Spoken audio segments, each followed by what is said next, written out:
In this video, Victor explains that overthinking often feels like a personal flaw, but it's actually a survival response shaped by moments when life didn't feel safe.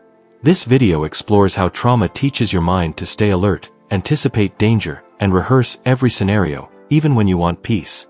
The truth is simple and relieving. Overthinking isn't who you are, it's what you learned.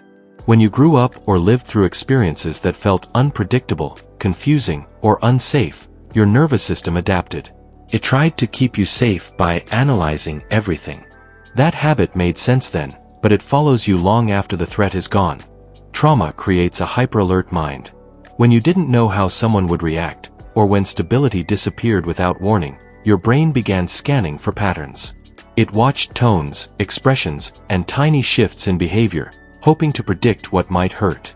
This constant monitoring became a silent duty you carried into adulthood, long after you stopped needing it. Overthinking becomes your shield. If you can anticipate every outcome, your mind believes you can avoid pain. But instead of protecting you, the habit drains your energy. It pushes you to replay conversations, expect the worst, and interpret neutral moments as hidden threats. These patterns aren't signs of weakness, they're signs of a system still operating on outdated instructions. Trauma once told your brain that safety required preparation, so it keeps preparing. The cycle continues because your brain hasn't updated its sense of danger.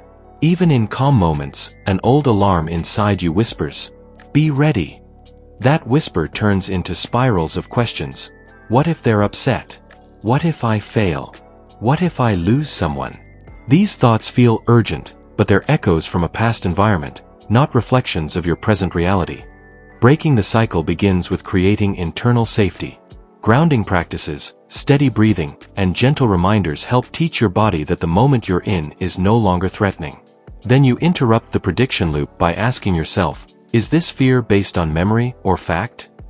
That question pulls you out of old patterns and into the truth of right now. Next, practice choosing one solid reality at a time. Overthinking thrives on uncertainty. Calm grows from clarity. Even the smallest truth can silence a flood of imagined dangers. Compassion matters too. You cannot force yourself out of overthinking, but you can guide yourself out. Speak to yourself with the patience you needed during the hardest chapters of your life. Another helpful step is noticing how your body reacts during moments of uncertainty. Tension, shallow breathing, or a racing heart are signals that an old survival pattern is activating. When you acknowledge these cues without judgment, you give yourself room to respond with steadiness rather than fear. Victor wants you to remember that you are not your thoughts or your fears. You are someone who adapted to survive and is now learning new patterns that support peace. Overthinking once kept you safe, but healing teaches your mind a different rhythm. If this helped you understand how trauma shapes overthinking, you'll want to watch for signs you're carrying trauma without realizing it. It expands on everything we discussed today and will help you recognize patterns you might still be holding. Be gentle with yourself, keep growing, and remember that transformation comes step by step.